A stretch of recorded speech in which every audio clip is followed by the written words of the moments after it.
Bismillahirrahmanirrahim. Assalamualaikum warahmatullahi wabarakatuh. Alhamdulillah. Selamat pagi semua. Apa khabar semua penonton setia?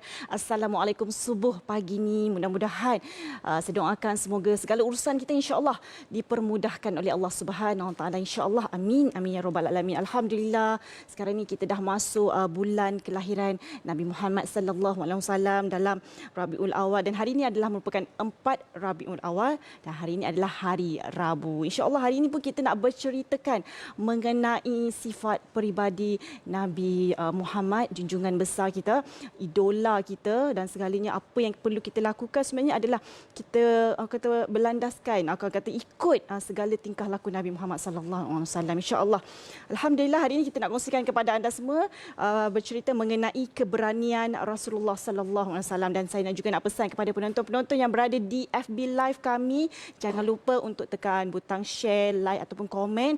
Mudah-mudahan lebih ramai lagi insya-Allah yang mendapat manfaat dengan apa yang akan kami kongsikan pada pagi ini insya-Allah. Alhamdulillah saya nak teruskan pagi ini. Insya-Allah kita nak tahu berkaitan dengan tajuk kita hari ini, keberanian Rasulullah sallallahu alaihi wasallam, dan bersama dengan saya masya-Allah tak lain tak bukan kan, alhamdulillah rezeki lagi bersama dengan Ustaz pagi ini selaku ikon peyatim yang dihormati Ustaz Ahmad Syukri Yusof. Assalamualaikum Ustaz. Dewi, apa khabar? Baik, alhamdulillah. Selamat pagi. Ustaz, apa khabar pagi ni? Alhamdulillah juga. Alhamdulillah, masya-Allah. Hari kita nak teruskan lagi kita punya majlis ilmu pagi ini, dan kita nak tahu berkaitan dengan sifat Rasulullah sallallahu alaihi wasallam, akhlak Rasulullah itu sendiri. Sebenarnya kalau kita cerita pasal Rasulullah banyak kan Ustaz kan? Betul. Berhari-hari mungkin takkan habis. Tapi hari ini kita nak tahu berkaitan dengan keberanian Rasulullah. Apa yang dimaksud dengan sifat berani Rasulullah dan ciri-ciri, apakah ciri-cirinya, dan kita tahu sebenarnya kalau ikutkan kita lihat Rasulullah keberanian di dalam menegakkan agama Islam itu sendiri. Silakan Ustaz. Assalamualaikum warahmatullahi wabarakatuh. Alhamdulillah wa bihi nasta'in. Wassalatu wassalamu ala Rasulillah wa ala alihi wa sahbihi ajma'in, amma ba'. Terima kasih pada Dewi, terima kasih kepada semua penonton TV Al-Hijrah yang bersama dengan kita pada pagi ini. Sebenarnya sifat ataupun karakter Rasulullah itu cukup banyak seperti yang disebut oleh pengacara kita. Antaranya ialah sifat yang disebut sebagai al-jur'ah ataupun juga disebut asy-syaja'ah, iaitu keberanian. Ada satu gambaran yang dibuat oleh seorang sahabat Nabi yang bernama Anas bin Malik. Anas bin Malik dalam satu laporannya menyebut begini, kana an-nabiyyu sallallahu alaihi wasallam ahsanan nas wa asja'an nas wa ajwadan nas. Kata Anas bin Malik, adalah Rasulullah sallallahu alaihi wasallam itu adalah manusia yang paling baik. Yang kedua ialah manusia yang paling berani. Yang ketiga ialah manusia yang paling pemurah. Maksudnya dalam 3 sifat yang disebut oleh Anas itu, keberanian itu merupakan di antara sifat Rasulullah sallallahu alaihi wasallam. Dan keberanian ini dia ada kaitan dengan keimanan. Ada kaitan dengan al-imanu billah, beriman kepada Allah Subhanahu wa taala. Dan pada masa yang sama, orang yang beriman termasuk Nabi SAW ini, bila beriman keyakinannya penuh kepada Allah. Yakinnya apa? Yang boleh memberi manfaat adalah Allah. Yang hanya boleh memberi mudarat ialah Allah Subhanahu wa taala. Yang hanya boleh memberi rezeki ialah Allah Subhanahu wa taala. Yang boleh menarik rezeki hanya Allah Subhanahu wa taala. Bila sifat seperti ini ada, manusia dia akan jadi berani. Berani untuk mempertahankan kebenaran. Berani memperkatakan kebenaran. Berani pada masa yang sama untuk berkata benar. Berani untuk berlaku adil. Dan juga berani untuk menegur yang salah. Kenapa perkara-perkara ini boleh berlaku? Ialah kerana ada asy-syaja'ah tadi. Ada keberanian yang diberikan oleh Allah Subhanahu wa taala dalam hati manusia. Justru itu kita lihat keberanian ini bukan tiba-tiba begitu. Seperti yang digambarkan oleh Nabi SAW, seperti yang disebut tadi, bagaimana Nabi SAW dapat menyampaikan risalah selama 23 tahun. Dalam keadaan hari pertama Nabi sampaikan dakwah, secara terang-terangan yang Nabi dapat ialah penentangan. Dan penentangan itu bukan daripada orang yang jauh. Penentangan yang pertama datang daripada keluarga yang terdekat, yang melihat Nabi hari Nabi lahir, waktu umur sehari, sehingga Nabi mengajak dakwah itu ketika umur Nabi 40 tahun. Mana mungkin Nabi dapat meneruskan dakwah istiqamah itu tanpa ada sifat berani yang dimiliki oleh Rasulullah sallallahu alaihi wasallam. Justru itu kita lihat bila karakter ini ada pada Nabi, kita sebagai ummah, kita sebagai pengikut Rasulullah sallallahu alaihi wasallam, mesti dalam hati kita, dalam jiwa kita, kita kena sebut, aku juga ingin mengikut Nabi sallallahu alaihi wasallam. Aku juga mesti mempunyai keberanian. Keberanian ini bukan melanggar apa saja, tidak. Keberanian ini tercetus daripada hati, kita sanggup memperkatakan apa saja, memperjuangkan apa saja, asalkan itu merupakan kebenaran. Tapi bila kita sebut menyampaikan kebenaran, bukanlah kita boleh cela orang, kita boleh hina orang, kita boleh menghukum orang, kita seolah-olah kita yang memegang kunci syurga, tak bolehlah. Kerana itu adalah hak Allah Subhanahu wa taala. Cuma kita sebut di sini perasaan ataupun keberanian ini adalah sesuatu yang lahir daripada iman yang teguh, keyakinan yang penuh kepada takdir dan juga qada dan qada Allah Subhanahu wa taala. Masya-Allah, itu dia sifat keberanian Nabi Muhammad sallallahu alaihi wasallam yang perlu kita contohi, yang perlu ada dalam diri kita, insya-Allah. Yang penting ada keimanan tu kan Ustaz. Kan, keimanan saling seiringan dengan keberanian tu, insya-Allah. Jadi Ustaz mungkin boleh kongsikan contoh-contoh antara situasi ataupun peristiwa-peristiwa yang menunjukkan keberanian Rasulullah sallallahu alaihi wasallam itu. Baik, kita mungkin boleh lihat yang pertama ialah di peringkat awal dakwah Nabi SAW. Ini peringkat awal. Ketika serangan ataupun dari sudut penentangan musuh itu sudah sampai ke tahap yang membimbangkan.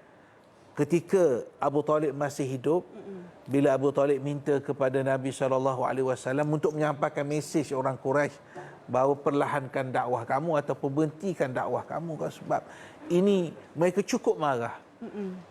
Jawab Nabi ketika itu, dalam keadaan Nabi tidak ada apa-apa.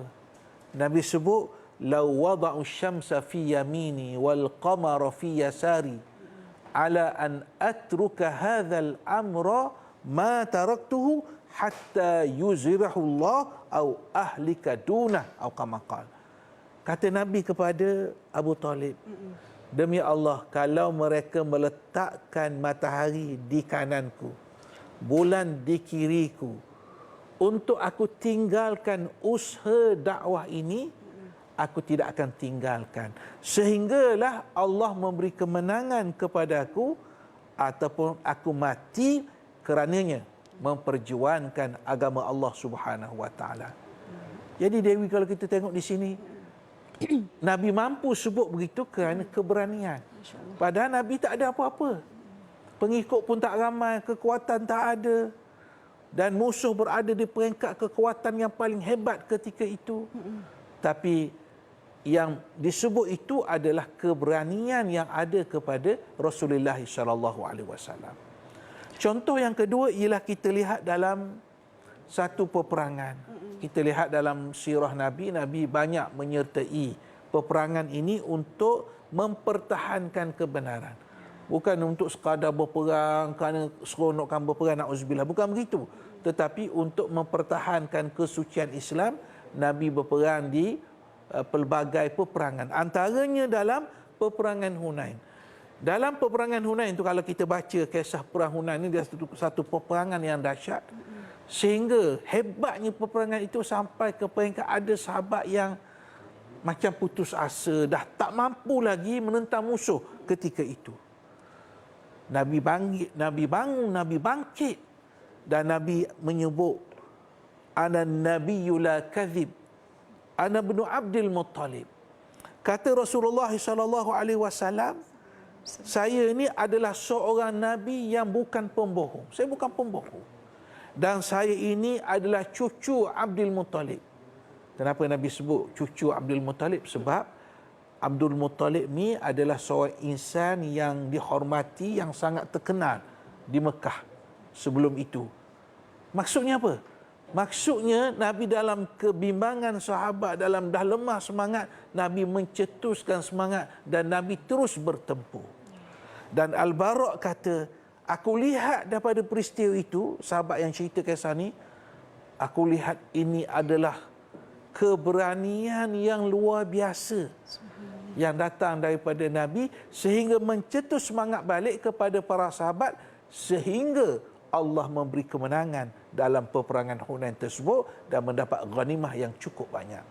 Itu di antara dua contoh yang boleh kita sebut dengan masa yang ada ini untuk menggambarkan kepada kita asy-syaja'ah, keberanian, al-jur'ah, keberanian yang ada kepada Nabi, sama ada ketika peperangan sudah pasti ataupun dalam keadaan aman, dalam keadaan biasa. Sifat ini memang sebati dengan Rasulullah SAW. Masya-Allah, itu dia kan antara sedikit cerita-cerita berkaitan dengan Nabi Muhammad, dengan sifat keberanian Rasulullah sallallahu alaihi wasallam. Insya-Allah.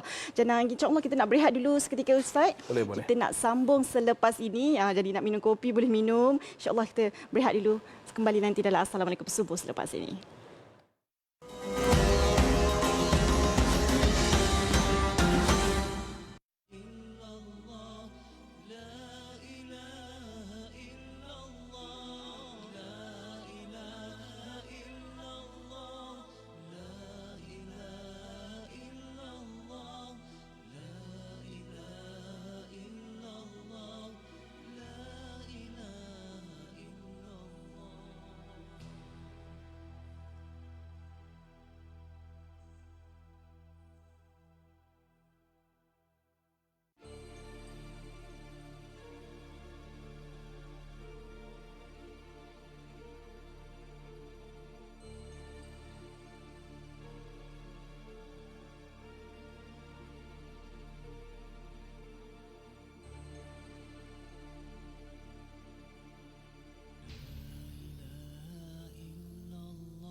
Alhamdulillah, kita kembali lagi dalam Assalamualaikum Subuh pagi ini. Masya Allah, kita nak teruskan majlis ilmu kita dengan tajuk kita. Tadi kita dah kongsikan tentang keberanian Rasulullah Sallallahu Alaihi Wasallam. Dan kita masih lagi bersama dengan Ustaz Ahmad Syukri Yusof selaku ikon penyatim. Jadi Ustaz, mungkin Ustaz boleh kongsikan kepada kami, Ustaz, apa sebenarnya kepentingan Islam menganjurkan umatnya supaya mempunyai sifat berani dalam diri kita sendiri, Ustaz?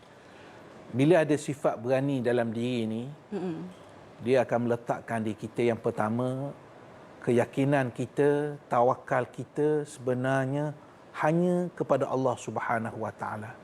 Soal rezeki kita, soal jodoh kita, soal nasib kita pada masa akan datang. Kita tak akan buat perkara-perkara yang tidak sepatutnya kerana keyakinan kita yang boleh memberi manfaat, yang boleh memberi mudarat hanyalah Allah Subhanahu Wa Taala. Walaupun mungkin ada ancaman manusia begitu begini, tapi hakikat yang sebenarnya ialah yang berkuasa itu hanyalah Allah Subhanahu Wa Taala. Lalu dengan perasaan itu timbulnya keberanian. Seorang pengarang buku yang bernama Dr. Abdullah Nasih Alwan yang tulis buku berkenaan dengan pendidikan anak-anak, buku yang terkenal Tarbiyatul Aulad fil Islam, mendidik anak-anak menurut Islam. Beliau tulis dalam bukunya, dalam jilid yang pertama, beliau menyatakan untuk ibu bapa ni, antara perkara yang perlu kita buat ialah menanam sifat berani kepada anak-anak. Maksudnya Dewi, daripada kecil lagi, ibu bapa itu mesti tanamkan kepada anak-anak keberanian. Keberanian apa? Antaranya keberanian memperkatakan kebenaran. Seperti yang disebut oleh Nabi, qulil haqqa walau kana murra. Katakanlah sesuatu itu betul yang benar walaupun perkara tersebut pahit. Kita bercakap mesti bercakap yang benar. Tapi pemilihan perkataan kita, bahasa kita, uslub kita sudah tentulah dengan uslub bahasa yang baik. Poin yang saya nak sebut ialah keberanian itu mesti daripada awal, dan ini juga kalau kita lihat sifat-sifat yang ada kepada para sahabat radhiyallahu anhum.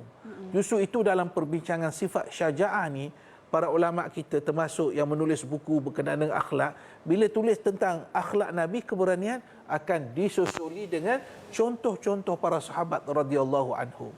Umpamanya kita ambil contoh yang mudah, Abu Bakar Siddiq, Sayyidina Umar radhiyallahu anhu. Mereka ini adalah manusia yang berani. Cuba bayangkan pada zaman Sayyidina Abu Bakar, ketika Abu Bakar dilantik menjadi khalifah, berlaku ada orang yang tidak mahu membayar zakat. Tak nak bayar zakat. Kata mereka, zakat-zakat ni bayar hanya kepada Nabi. Nabi dah wafat, bayar apa lagi? Dia punya logik dia. Kata Abu Bakar dengan penuh berani, wallahi la uqatilanna man farraqa baina salati wa zakat. Demi Allah, aku akan memerangi orang yang memecah-mecahkan hukum Allah, kewajipan Allah antara sembahyang dengan zakat. Maksudnya kamu nak sembahyang saja, kamu tak nak berzakat, mana boleh. La uqatilanna, aku akan memerangi. Itu kita kata di saat awal pemerintahannya Sayyidina Abu Bakar ada keberanian. Walaupun kita bincang sifat-sifat Abu Bakar ni, dia seorang yang lembut, seorang yang baik hati, dia punya soft, cakapannya lembut, baik. Tapi soal kebenaran, soal hukum, tidak ada tolak, tidak ada perkara yang boleh dipermainkan. Itu yang datangnya sifat asy-syaja'ah. Justru itu Nabi SAW mengajar kepada kita satu doa, dan doa ini dalam pelbagai riwayat. Antaranya Nabi SAW mengajar kepada kita doa, Allahumma inni a'udzubika minal hammi wal hazan wal ajzi wal kasal wal bukhli wal jubni wad dain wa ghalabatir rijal. Maksudnya, ya Allah, ya Tuhanku, aku memohon denganmu perlindungan daripada alham, gelisah. Kita minta perlindungan gelisah, wal hazan, rasa sedih, wal ajz, rasa lemah, wal kasal, malas, wal bukh, bakhil, kedekut, wal jubni, penakut, lawan kepada berani tadi, dan juga bebanan hutang, dan juga penguasaan manusia kepada kita. Kita nak jadi manusia yang bebas, tapi bebas yang mengikut apa yang telah ditetapkan oleh Allah Subhanahu wa taala. Manusia tidak boleh memaksa kita mengikut kehendak hawa nafsu. Kita ada kebebasan, ada huriyah yang Allah Subhanahu wa taala berikan kepada kita. Justru kita insya-Allah bila kita memahami aspek keberanian, kita amalkan doa yang diajar oleh Nabi SAW itu, ianya akan memberi satu kekuatan kepada kehidupan kita insya-Allah. InsyaAllah, mudah-mudahan doa yang Ustaz kongsikan tadi kita amalkan untuk menjadikan kita sifat berani, terutamanya berani dalam menegakkan kebenaran. Masya-Allah. Jadi Ustaz, mungkin Ustaz boleh kongsikan juga kepada kami selaku ikon peyatim, ada kempen APIA kepada nak kita kongsikan kepada penonton-penonton, terutamanya pagi subuh ni kan, mudah-mudahan kita mendapat berkat daripada Allah Subhanahu Wa Taala insya-Allah. Silakan. Baik, seperti yang muslimin, muslimat mengetahui bahawa kita di Peyatim ini kita menggerakkan satu projek iaitu pembinaan APIA yang disebut tadi, iaitu Akademi Pengajian Islam Anak-anak Yatim ASEAN. Jadi kita dalam Akademi Pengajian Islam Anak-anak Yatim ASEAN ini ataupun APIA ini, dalamnya kita insya-Allah kita akan bangunkan namanya Masjid Taman Rimba ASEAN dan juga Pusat Tahfiz ASEAN dan juga Pusat Keusahawanan Islam ASEAN. Ini satu projek yang sangat besar yang kita insya-Allah kita sedang buat proses membersihkan tanah di Kuala Jengal, di Dungun, Terengganu, dan insya-Allah hujung tahun ini kita akan mulakan pembinaan projek yang besar ini. Dan bila kita sebut projek yang besar ini, projek yang sebenarnya bukan projek yang berbentuk keduniaan. Projek keduniaan ini kita nampak laba di dunia. Projek ini adalah projek kita untuk dapatkan hasilnya, tuaiannya di akhirat. Maka sudah tentu kami mengharapkan, kita di Peyatim mengharapkan muslimin dan muslimat untuk dapat bersama-sama dengan kita untuk menginfakkan sebahagian daripada rezeki yang Allah Subhanahu Wa Taala kurniakan kepada kita. Itu yang Allah Ta'ala sebut, wa anfiqu min tayyibati ma kasabtum. Wahai orang yang beriman, infaklah sebahagian daripada usaha baik yang kamu lakukan. Jadi Allah Ta'ala pun maha mengetahui. Manusia mungkin suka kalau semua sekali. Jadi perkataan yang selalu digunakan oleh Al-Quran ialah perkataan min. Maksudnya sebahagian. Mengikut kemampuan yang ada kepada kita. Sebab projek ini adalah projek menyantuni anak-anak yatim. Seperti yang saya sebut selalu dalam pengalaman peribadi saya melihat cara nak keluarkan asnaf, cara nak keluarkan anak-anak yatim daripada kepompong kesusahan, kemiskinan ini ialah melalui pendidikan. Dan insya-Allah melalui pendidikan ini akan dapat mengubah nasib mereka. Dan dengan infak ini mudah-mudahan juga sumbangan tuan-tuan pada hari ini tak kira RM10 ke RM20 ke berapa yang mampu, mudah-mudahan kita termasuk daripada orang yang disebut oleh Nabi SAW, ana wa kafirul yatimi kahataini fil jannah. Kata Nabi SAW, saya dan juga orang yang menjaga anak-anak yatim seperti ini dalam syurga. Maksudnya rapatnya dengan Nabi SAW. Sebab tu tagline kita di Peyatim ini, kita menyatakan santuni anak yatim, jaminan syurga bersama Rasulullah SAW. Mungkin dengan asbab infak kita pada pagi ini, ianya dapat memberi kegembiraan kepada jiwa kita, dapat memberi ketenangan kepada kita. Ataupun kita niatkan infak kita pada pagi ini, ya Allah, infak aku untuk peyatim hari ini, untuk pembinaan APIA hari ini, aku harapkan pahalanya sampai kepada kedua ibu bapaku. InsyaAllah Allah Subhanahu Wa Taala akan permudahkan segala urusan kita. Yang penting kita ingat, dengan kita melakukan kebaikan dengan infak di awal pagi, itu sesuatu perkara yang positif, perkara yang baik. Kita mulakan pagi ini dengan infak ke jalan Allah Subhanahu Wa Taala. Insya-Allah, kan mudah-mudahan daripada para penonton, masya-Allah, ini peluang kita sebenarnya. Betul. Untuk bersama dengan Rasulullah sallallahu alaihi wasallam di nombor yang tertera di kaca TV anda sekarang ini. Insya-Allah mudah-mudahan kita akan memberikan pertolongan, akan memberi kemudahan buat anak-anak yatim, insya-Allah. Jadi terima kasih Ustaz, terima kasih Ustaz Syukri Yusof selaku pelakon peyatim. Masya-Allah, terima kasih kerana bersama dengan kami kongsikan berkaitan dengan Rasulullah sallallahu alaihi wasallam. Mudah-mudahan banyak ilmu yang kita dapat pagi ini dan mudah-mudahan kita sentiasa diberkati oleh Allah Subhanahu Wa Taala, insya-Allah. Amin ya rabbal alamin. Dan kepada para penonton, masya-Allah kita nak menutup tirai Assalamualaikum subuh pagi ini. Insya-Allah sekejap lagi kita bersama dengan Assalamualaikum. Pastikan anda terus bersama dengan kami, insya-Allah.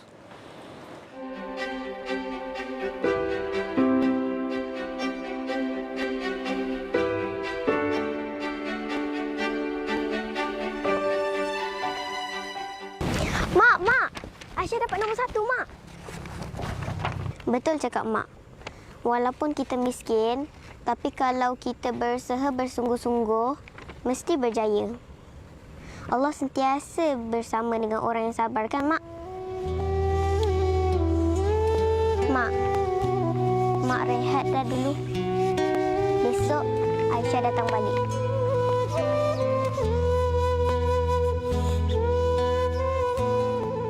Berilah sedikit senyuman di wajah mereka dengan berinfak ke Persatuan Kebajikan Anak Yatim Malaysia.